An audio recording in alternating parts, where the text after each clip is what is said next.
Hi guys. Science and tech की पहली class में आपका स्वागत है। आप मुझे फॉलो कर सकते हैं कैटलिस्ट राजस्थान पर। ठीक है। अबाउट माय क्रेडेंशियल्स, मैं आईआईटी कानपुर से पास आउट हूँ। हम कोशिश करेंगे कि हम साइंस एंड टेक का पूरा सिलेबस कवर कर सकें और जो 18 क्वेश्चन आते हैं उसमें से कम 12 से 14 क्वेश्चन हमारे इस कंटेंट में से हों। आपको करना क्या है, आपको क्लासेस फॉलो करनी है। क्लासेस के साथ मैं कंटेंट भी दूंगा आपको और एमसीक्यूज भी हम सॉल्व करेंगे साथ में बहुत सारे, और आपको रिवाइज करना है बस। अगर आप ऐसा करते हैं तो मैं मानता हूँ करीब 12 से 14 क्वेश्चन तो बहुत आसानी से आप सॉल्व कर सकते हैं। ठीक है, हम आगे बढ़ते हैं।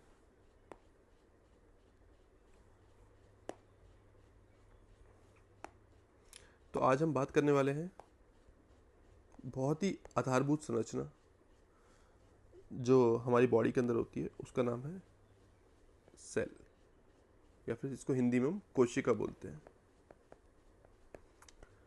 और हम ये स्लाइड्स जो भी हैं ये सब हिंदी में और इंग्लिश दोनों में होंगी। ठीक है, तो पहले मैं आपको कुछ बता देता हूँ कोशिका के बारे में कि कोशिका क्या होती है, क्यों होती है। ठीक है, तो जो भी हम बेसिक काम करते हैं हमारे अंदर, हम जो इतने बड़े हुए हैं, जिस एज पर भी हैं, जो भी हमारी फिजिकल संरचना है, ये कहीं ना कहीं एक कोशिका से शुरू हुई थी। कोशिका जो है सबसे सूक्ष्म भाग है हमारा बॉडी का, वहाँ से सब कुछ शुरू होता है। और आप चाहे हाथ को ले लें आपके, या पैर को ले लें, या हृदय को ले लें, ये सब एक कोशिका से शुरू हुए थे। ठीक है, तो कोशिका एक बहुत ही आधारभूत संरचना है हमारे बॉडी की। अब किसी भी कोशिका को पहचानते कैसे हैं हमारी बॉडी में, या कोई भी काम हम करते हैं तो उसके लिए कोशिका की ही जिम्मेदारी होती है। मतलब किसी भी इंसान के या किसी भी कोशिका के देखेंगे तो 4 मोस्टली आधारभूत काम होते हैं। मैं इंग्लिश में बताता हूँ, बाकी स्लाइड्स में हम हिंदी में पढ़ लेंगे। एक होता है ग्रोथ, बड़ा होना।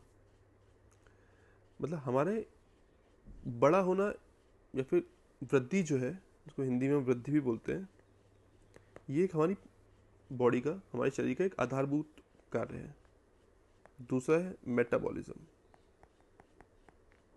जिसको हम पचाना भी बोलते हैं। जिस तरह से खाने को हम पचाते हैं, उसी प्रकार एक कोशिका भी जो है पचाने का काम करती है।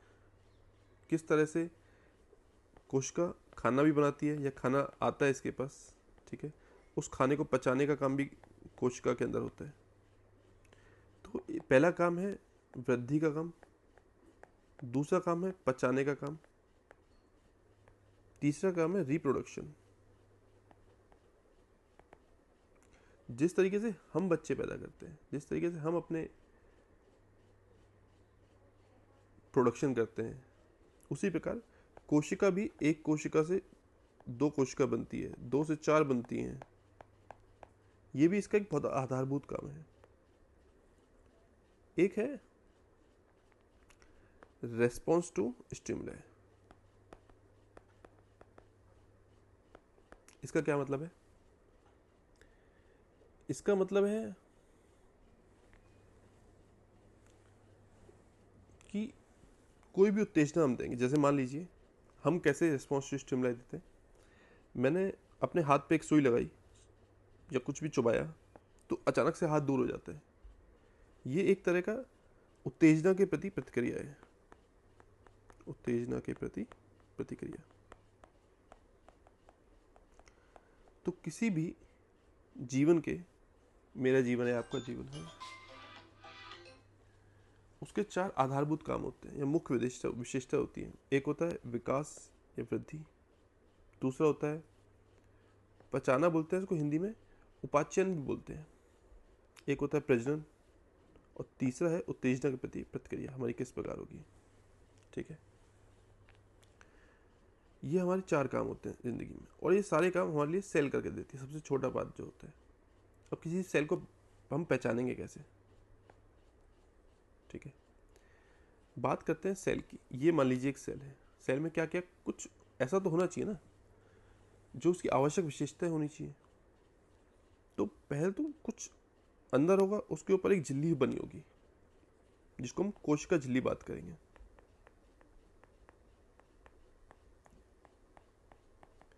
इससे सामान बाहर भी जाएगा और अंदर भी आएगा। ठीक है, ये एक बहुत आवश्यक विशेषता है किसी भी कोशिका के लिए। ठीक है, इसके अंदर एक तरह का द्रव्य भरा होगा, पूरी कोशिका के अंदर आप देखेंगे द्रव्य भरा होगा। ये इसकी बहुत आवश्यक विशेषता है, क्योंकि जितने भी कार्य होंगे इसी द्रव्य के अंदर होंगे।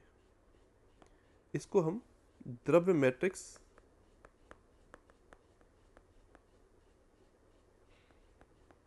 या साइटोप्लाज्म बोलते हैं इंग्लिश में। साइटो का मतलब होता है सेल, और प्लाज्म का मतलब प्लाज्मा मैट्रिक्स। तो पहली विशेषता है, एक कोशिका के अंदर झिल्ली होती है।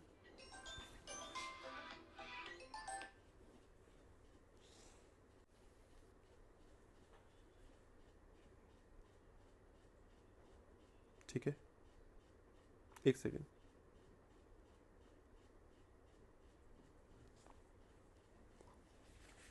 दो विशेषता हुई, और तीसरी विशेषता है कि हमारी कोशिका के अंदर, अब कोशिका एक से बढ़ के 2 होती है, 2 से बढ़ के 3 होती है। तो जितनी भी सूचनाएं इधर से इधर जानी चाहिए, तो कोई ऐसी जगह होनी चाहिए जहाँ ये सूचनाएं रहें। तो सूचना रखने के लिए हमारे पास जेनेटिक मटेरियल होता है, जो कि केंद्रक में होता है। यहाँ पे एक केंद्रक होगा, उस केंद्रक में आनुवंशिक, या फिर जेनेटिक मटेरियल जिसको बोलते हैं, आनुवंशिक पदार्थ होंगे।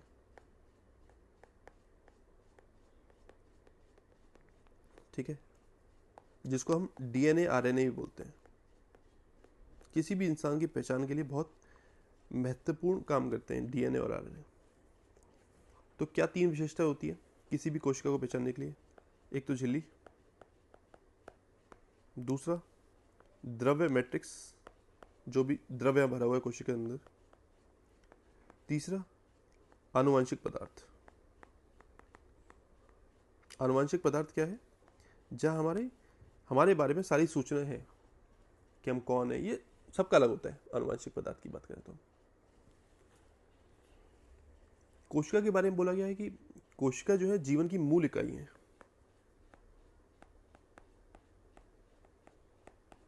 सारी स्लाइड्स के थ्रू पढ़ाऊंगा मैं, अभी मैं आपको बेसिक्स बता रहा हूँ सेल होती क्या है। हम आज हम सेल के बारे में पढ़ेंगे इस लेक्चर में।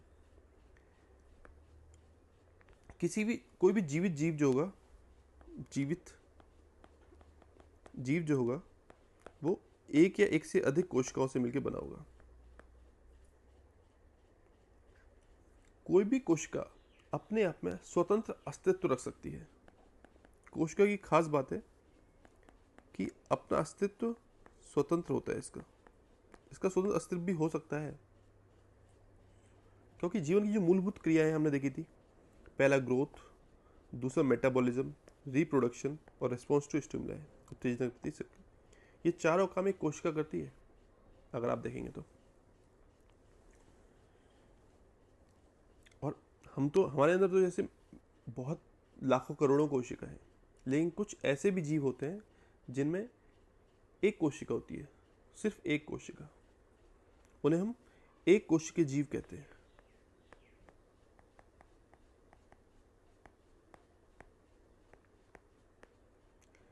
इन कोशिकाओं का स्वतंत्र अस्तित्व होता है, इन जीवों का स्वतंत्र अस्तित्व होता है। आपने सुना होगा बैक्टीरिया के बारे में। तो कुछ बैक्टीरिया होते हैं जो कि सिर्फ एक कोशिका से बने होते हैं, जीवन के आवश्यक कार्य करते हैं ये बैक्टीरिया।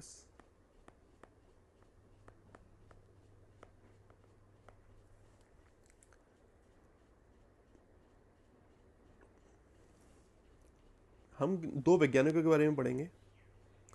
कौन थे जिन्होंने सबसे पहले कोशिका की खोज की? कौन थे जिन्होंने केंद्रक ढूंढा? जो एक कोश के जीव होते हैं इनमें केंद्रक नहीं होता है। जो बहुकोश के जीव होते हैं जैसे हमारे जैसे, या पादप का कोशिका, पौधे का कोशिका, उनमें केंद्रक होता है। तो अगर आपने नाम सुना हो तो रॉबर्ट ब्राउन करके वैज्ञानिक थे, इन्होंने कोशिका का केंद्रक खोजा था।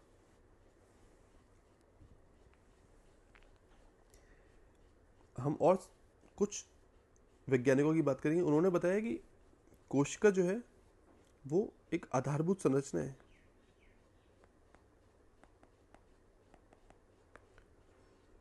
उन्होंने बताया कि जितने भी जीव हैं सभी कोशिकाओं से मिलकर बने होते हैं। आपका जीवन जो है किसी कोशिकाओं से शुरू हुआ, आपका पूरा जीवन ही कोशिकाओं से मिलकर बना हुआ है। और जितनी भी कोशिकाएं वो पहले से मौजूद कोशिकाओं से उत्पन्न होती हैं। ऐसा नहीं है कि आप बिना किसी चीज़ के और लैब में आप कोशिका बना दे, नहीं। जो भी कोशिका बनेगी वो पहले से मौजूद कोशिका से ही बनेगी।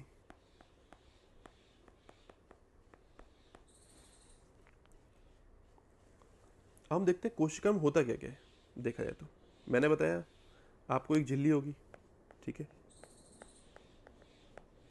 इसके अंदर एक तरह का द्रव्य भरा होगा जो हम देखेंगे, ठीक है।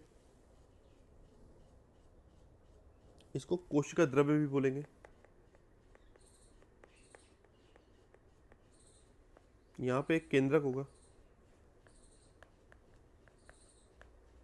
ठीक है।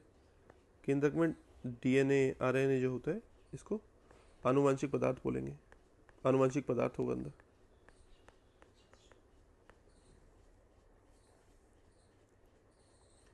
और उसमें कई सारे जो है कोशिका के अंग होंगे। मैंने बताया कि एक कोशिका सारे आधारभूत काम कर सकती है, तो इसके अंदर ऐसे अंग होने चाहिए जो आधारभूत काम इसको करवा सके। यहाँ पे एक माइटोकॉन्ड्रिया होगा, आप सुनेंगे, पढ़ेंगे हम सबके बारे में। माइटोकॉन्ड्रिया जो इसके लिए ऊर्जा बनाने का काम करेगा, ठीक है।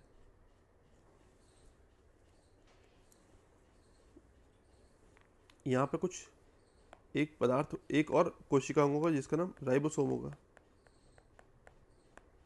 जो कि प्रोटीन बनाने का काम करेंगे,